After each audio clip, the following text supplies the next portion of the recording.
Okay, I'm going to say goodbye now, Mr. Lewis. Bye-bye, boys. Bye, Mrs. McGrath. Thanks for popping by. Bye, ma'am. Bye. Bye, ma'am. Okay, guys. So we are completed with Learning Unit 6, done and dusted.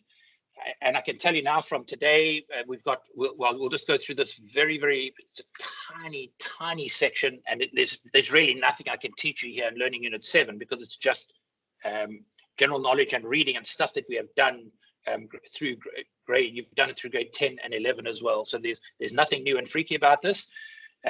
It's such a short section. So what I'll do is I'll give you today, tomorrow, and Wednesday to finish this out. And then we are done with theory. That's it. Ovus Cadovus, done like a dinner. It's finished for the year. So the theory will be done then.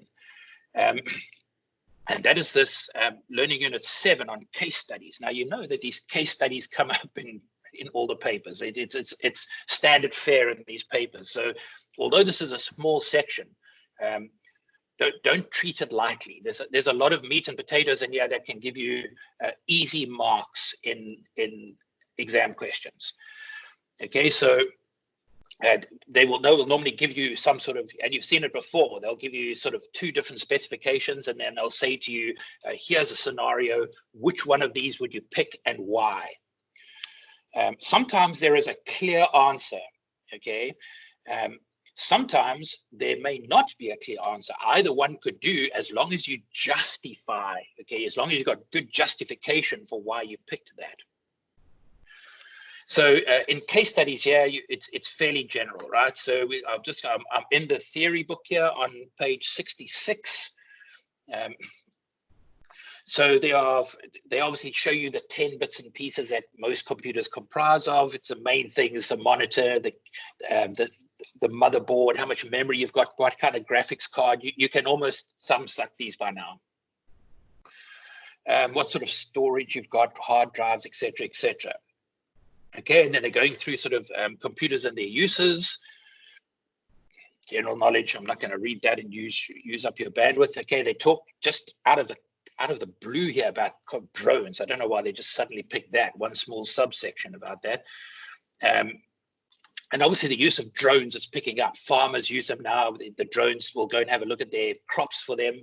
And because they got video cameras on them, so the farmer can just sit at home and the drone just goes down rows and rows of his apple trees or whatever and looks for disease. And also they're using drones now for looking for traffic jams, and they'll become, it's sort of more and more, they'll come into more and more use. And obviously they've been using drones in military situations for quite some time now. Obviously because there's nobody in it, so if the drone gets shot down, nobody dies. But they've been using these for quite a while. So there's a section on drones there.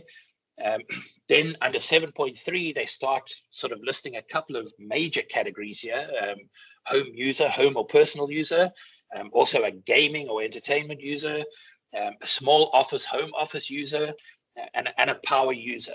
Okay, so they kind of break them up into 4 sort of categories, and what you would need for all those categories. So obviously a gaming PC, you're going to want the best of the best, a best card, lots of RAM, very fast hard drive, fast processor. It pretty much wants top of the line for everything. Most expensive type of PC to buy, high-end gaming PCs. Home sort of personal user, home user, personal user, very light usually. They're just going to do a bit of Microsoft Word and a Chrome browser to just wander around the web or something like that. So not much power required for that. Small office, home office, a little bit more power than average Joe home user, because normally a small office, home office PC would be connected to a network. It might want to share some printers or something just in your small office. You might want to have a newer version of Word, maybe not use the online cloud version in your browser or something like that. So it wants a little bit more in terms of hardware, not much more, but a little bit more. Then obviously a power user is going to be kind of up near the gamer user. Okay, might not want quite as much as what the game user wants, but a power user, I would consider myself a fair power user. And people that are doing video editing, they're not playing games, but they're doing something that requires a bit more power than usual. Okay, so they would be a power user. Then the buying decisions, they've got some sort of tables here. You can have a look there. They talk about CPU, RAM, hard drive. Don't anybody in a test tell me that the reason you go for a solid state drive is because it's quieter. Okay, if you've got a, yes, okay, I'll give you that. It is quieter if you held a stethoscope on it. Okay, if you can hear your hard drive, even if it's mechanical, believe me, you got problems. Okay, you you should not be able to hear your hard drive. Okay, if you can hear it, there's other issues here. Okay, so yes, it is whisper quiet. Okay, so noise isn't an issue. I had this last year. One of the matrics did put that down as an answer. So don't put noise level as a hard drive problem. Okay. Then obviously we're talking about different connectors, USB connectors, multi-card readers. So if you're running digital cameras and that sort of thing, and you might want to be able to read these little memory cards that you can put into SD cards. Some laptops come with a slot in them that you can actually just plug them in and read them directly if you don't want to do it over a USB cable or something like that. Obviously graphics is a huge thing.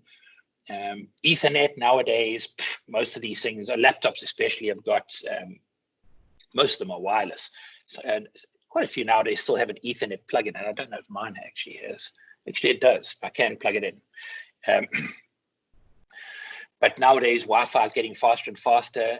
Ethernet nowadays goes into the gigabit region. There's 10 gigabit. In fact, there's a new spec out for 60 gig Ethernet that's just come out, I see, for Ethernet. So 10 meg's gone. 100 meg and 1 gig is pretty much the spec nowadays, but there is faster. 10 gig and even 60 gig Ethernet, like I said, is around.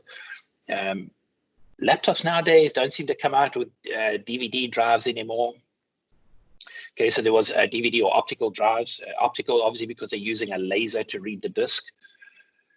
Then sort of other things, what sort of operating system do you want to use? Okay, so those are all the sort of things that you can take into account when you are buying your PC for whatever task you want to use it for.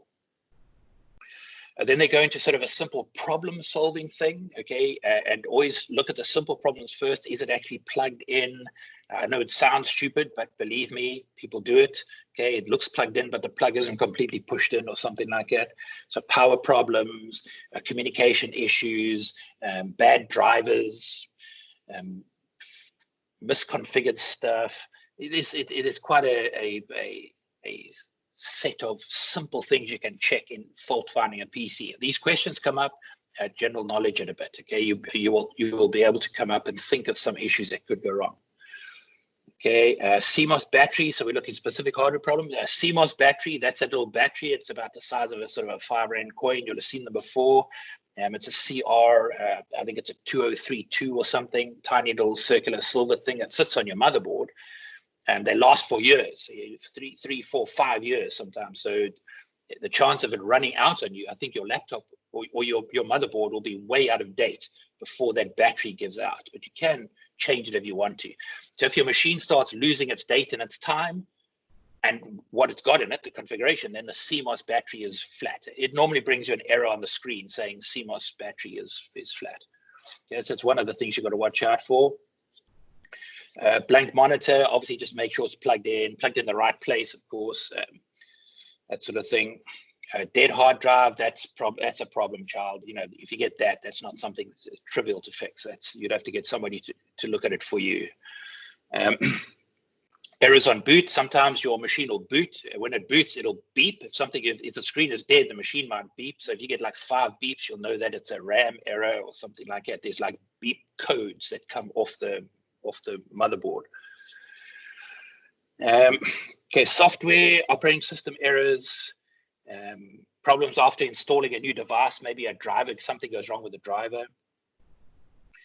You can just read through all this here, very simple. And then the very last one, 7.7, protection against threats. Once again, you can just common sense this thing, you know what I mean? Keep your PC locked up somewhere where no one can physically steal it, okay? Because physical theft, no matter what antivirus you've got on your machine, it ain't going to stop physical theft. Okay, so prevent physical theft. And then if you're looking at sort of connectivity threats or software threats, and obviously you're looking at people trying to bust into your machine, so you're going to want to have a firewall. You want to have updated, do all the critical Windows updates, make sure you've got the latest updates for your software, put an antivirus on there, fairly decent passwords. You know the stuff. We could think up a whole lot of these just off the cuff here. So that is it. Okay, that's Learning Unit 7.